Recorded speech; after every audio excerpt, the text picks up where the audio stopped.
Good evening. Welcome to Hidden History Special here on 8 News Now. We are going to spend the next half hour sharing stories of African Americans from all across the country who have made a tremendous impact in fighting for equality. So we're here at the historic West Side School. Coming up, we'll tell you why this building is so important to our history. But first, a few quick facts. The school underwent a $12.5 million restoration in 2016. It was the first elementary school in West Las Vegas, built in 1923 and was expanded in 1948. The school was racially integrated in the 1920s and is the oldest remaining schoolhouse in Las Vegas. Thanks, Shakayla, and Shakayla will rejoin us in just a few minutes. But first, did you know there are 3 Black heritage sites in Las Vegas? The first, the Moulin Rouge Hotel and Casino, it opened in 1955 and was owned by a diverse group of investors. Performers included Sammy Davis Jr., Harry Belafonte, Pearl Bailey, Nat King Cole, and Louis Armstrong, just to name a few. The next, the Walker African American Museum. Located on West Van Buren Avenue, the museum contains more than 10,000 items that preserve the history of people of African descent in Southwest Nevada. And there's Harrison House. It was built in 1942 and was one of several boarding houses in the area of F Street in the 40s and 50s. It is one of the few still standing, and group tours can be arranged by appointment.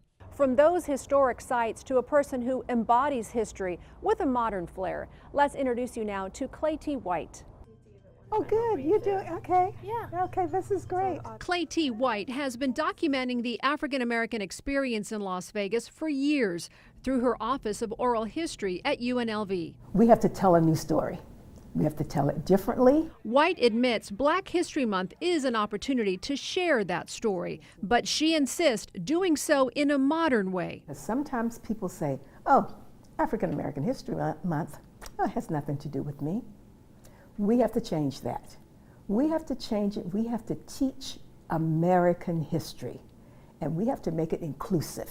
It has to include everybody. White uses our current political climate, the Black Lives Matter movement, and other events to frame her storytelling now. The followers of basketball, of football, of all kinds of sports will begin to pay attention to what taking a knee means, to what raising the fist meant at the Olympics. So these are teachable moments. The defining moment for African Americans in Las Vegas may have come in 1971 with the signing of the consent decree. So even though African Americans are able to spend their money in the casino now and go to shows and have dinner in the casinos, they cannot work in the casinos other than in the back of the house. The decree required more than a dozen strip and downtown casinos to offer African Americans employment equity at all levels in the industry, which eventually leads to integration in housing, schools, and community life. That is the turning point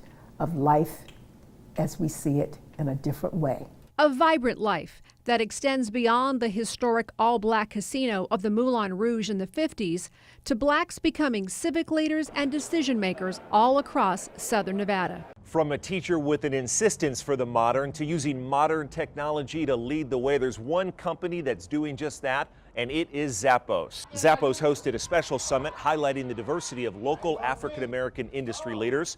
It happened in downtown Vegas in January during the week celebrating Dr. Martin Luther King Jr. More than 300 local students heard those stories. The theme of the event, one people, one nation, one dream.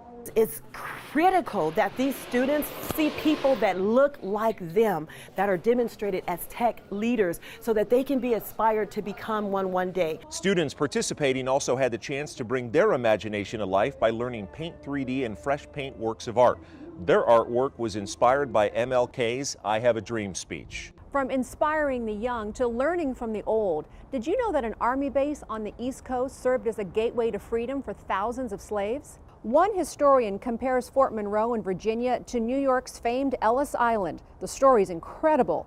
3 African-American young men forced into slavery during the Civil War decided to escape and risk their lives for some type of freedom, and they made it to Fort Monroe. They had been conscripted, forced basically into providing labor for the Confederate Army. They escaped, they took a rowboat, and they rowed across from Sewell's Point to Fort Monroe. And they came to the fort and presented themselves to the Union sentries and asked to be sheltered. The Union soldiers agreed, and before long, thousands of escaped slaves found their way to Fort Monroe. They were put to work wherever needed until emancipation in 1863. Just amazing bravery for all those that made that journey. It really was. Coming up, this building where we are right now is pivotal to African American history right here in Las Vegas. Shakayla Alvarenga will tell us why. And we'll meet a North Las Vegas artist who is spreading her legacy and her lesson through every artist who crosses her path. But first, uncovering hidden history. As we head to break, we want to introduce you to a woman who exemplified hidden history. This is Reverend Dr. Rena Weller Karifa Smart. She was the first black woman to graduate from Yale Divinity School and the first to get her Doctor of Theology degree from Harvard. She also served as an Episcopal priest and a minister in the African Methodist Episcopal Church. In addition, the Reverend Doctor was a professor of ethics at Howard University and served as an associate of the Center for Theology and Public Policy in Washington, D.C. She passed away just last month at the age of 97.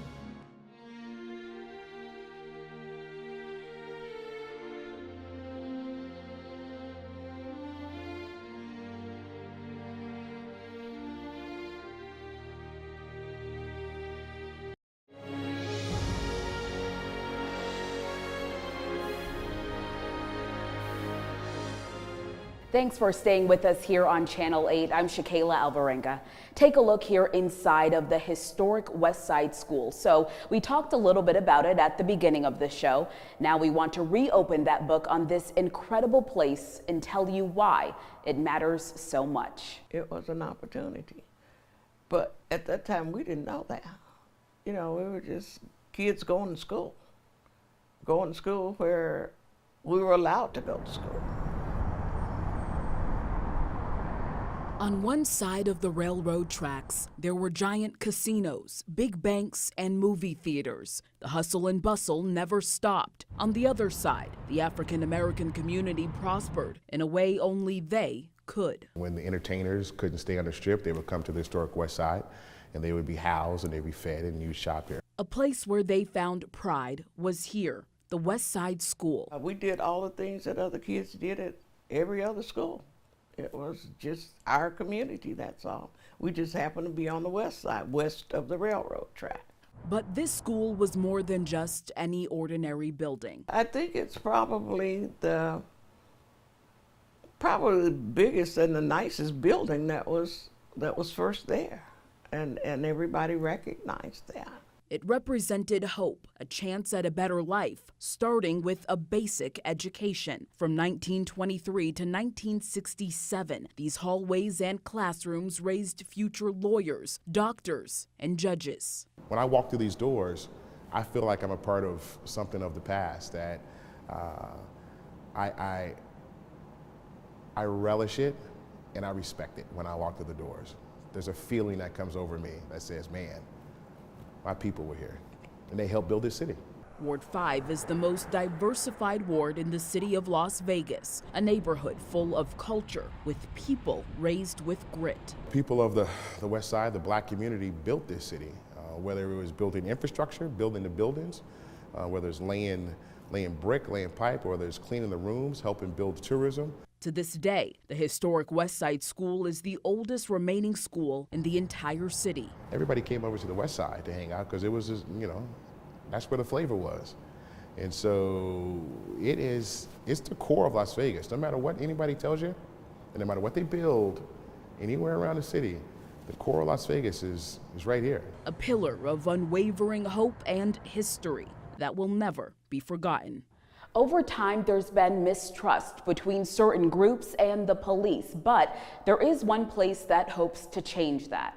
It's the National Law Enforcement Museum in Washington, D.C. They have the badge, sunglasses, and nameplate belonging to an Army veteran who became the first African-American sheriff elected in the Deep South since Reconstruction, Lucius Amerson. Many departments recognize despite that historical moment, diversity among staff can be hard to maintain. We're going to have thoughtful, important conversations between the public and law enforcement right here in the National Law Enforcement Museum. The museum hopes sharing the stories of Sheriff Lucius Amerson, as well as the stories of men and women of all races who have given their lives in the line of duty, will help visitors better understand the vital role diversity plays in keeping our communities safe. Encouraging diversity right here at home is a woman by the name of Vicki Richardson. She's been in Southern Nevada for nearly 40 years and uses art as a way to remember the past and change the future. Richardson has taken in hundreds of students who want to learn about art at the Left of Center Gallery. She opens up her studio for free and gives students of color the materials to paint and create art. It's a part of people knowing their roots and the culture and understanding some of the traditions that are behind the pieces. Vicki Richardson currently has an exhibit at Las Vegas City Hall called After Images. It's free and open to the public from 7 a.m. to 5:30 p.m. through April 11th. Incredible history both here and across America. And there are more stories to hear coming up. Brian Loftus will sit down with Representative Stephen Horsford and talk about his rise through the ranks of politics all the way to Washington. But first, a look at part of our nation's hidden history. This is William H. Carney. He was born a slave in Norfolk, Virginia in 1840. By all accounts, he escaped slavery through the Underground Railroad. He then served in the 54th Massachusetts Volunteer Infantry as a sergeant. During an intense battle in Charleston, South Carolina, during the Civil War, he retrieved the U.S. flag despite severe injuries and never let it touch the ground. It was an act for which he ultimately became the first African American awarded the Medal of Honor.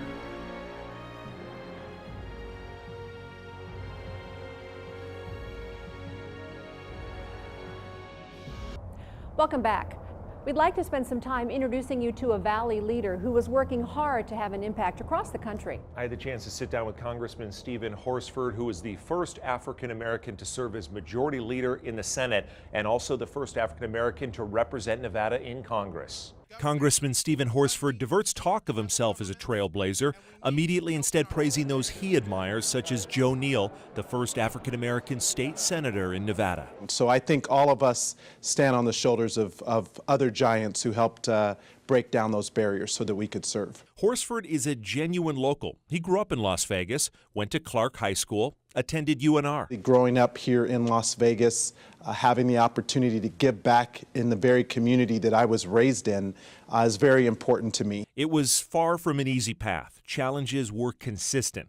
So seemingly was his ability to transcend them. Overcoming some of the obstacles that we overcame as a young man growing up, it's just been great to be able to serve and to give back to the community that has given so much to me. The source of that strength? My mother, who overcame many, many obstacles in her own personal life. She's an immigrant from Trinidad who came to the United States at just 12 years old and overcame a lot of obstacles. And no matter what challenges she faced, she never gave up. And that instilled a lot in me as a young boy growing up. He now passes on those lessons. My family. To me, family is everything. Horsford has high hopes for what he wants to accomplish while representing the 4th Congressional District. We need to reopen the government to protect our national parks. Listening to the concerns, the issues, the problems that they're facing, because ultimately it's my job and responsibility to be their representative in Congress and to take their concerns to Washington. One moment in his political career that he reflects on with pride. I'm really proud when I served as State Senate Majority Leader working with now former Governor Brian Sandoval. We worked in a bipartisan way to do something that had never been done, and that was to, come together and pass a budget. As we celebrate Black History Month and reflect on the theme of the 37th Annual Dr. King Parade, Living the Dream, One People, One Nation, One Dream, I wondered how he thought we're doing. I asked myself that question, what would Dr. King think of the times that we are living in right now? And quite honestly, I think we all have a lot more that we could be doing to come together as a nation to address intolerance, discrimination, and the divisions that we are experiencing as a nation. Color of their skin, but by the content of their character. That's certainly an inspiring story. Indeed. And coming up next, the story of Fortune. The name would signify a hope for the future, but it would be more than 2 centuries before Fortune got his due. The moving story next. But first, uncovering hidden history. This is Madam C.J. Walker, the first self-made American woman to become a millionaire of any race.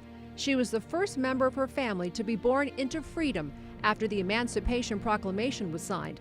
Walker made her fortune by developing and marketing a line of beauty and hair products. She was also a philanthropist and an activist, teaching other African American women to budget and build their own businesses. She's considered one of the most successful African American businesswomen to this day.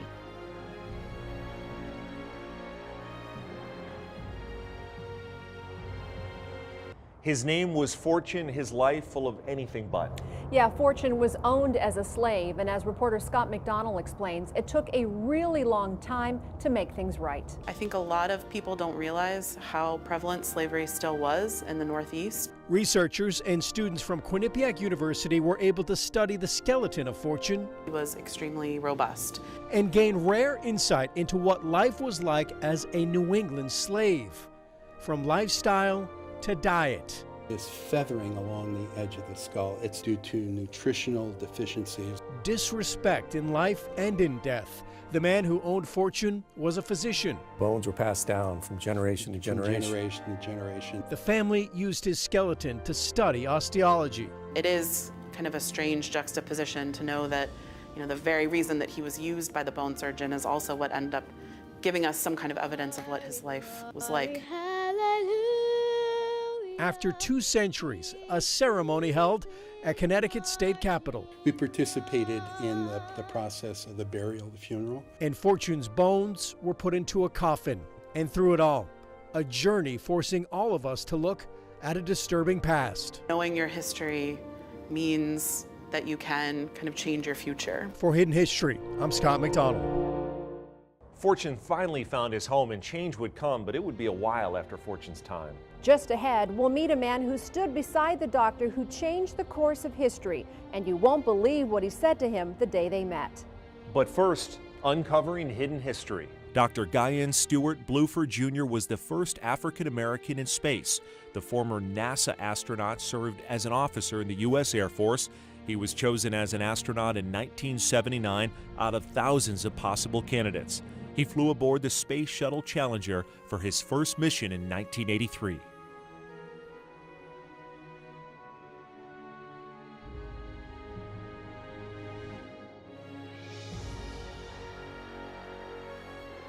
And finally, we'd like you to meet a man who walked closely with Dr. King. Reverend Mel Jackson actually marched with Dr. King, but he was much more than just an activist. And as our colleague David Williams explains, the Reverend wasn't afraid of being, well, blunt. 88-year-old Reverend Mel Jackson's first words to Dr. King were, well, memorable. It's what I told him. I thought he was a wimp. I thought he should be ashamed of himself, leading people to get beat upside the head. You see, Jackson was 35 at the time and had recently gotten out of the military. Soon after, Jackson left his home in Dayton, Ohio, and traveled the Midwest, organizing his own civil rights demonstrations at factories and business offices. Jackson says Dr. King told him about something different, fundamentally changing how the nation's system operates. Fast forward to 1968, Memphis, Tennessee. Reverend Jackson marched with Dr. King, demanding racial equality. That's when Dr. King told Jackson something that completely changed his philosophy. If a man doesn't have anything to die for, he really is not fit to live. And boy, that gripped me. He said, now I'm willing to die for people that I love. What a story. We'd like to thank you for joining us as we uncovered some of our nation's hidden history. And we hope the stories that we shared inspired you. And as Dr. King once said, our lives begin to end the day we become silent about things that matter. Thanks for joining us tonight from the historic West Side School.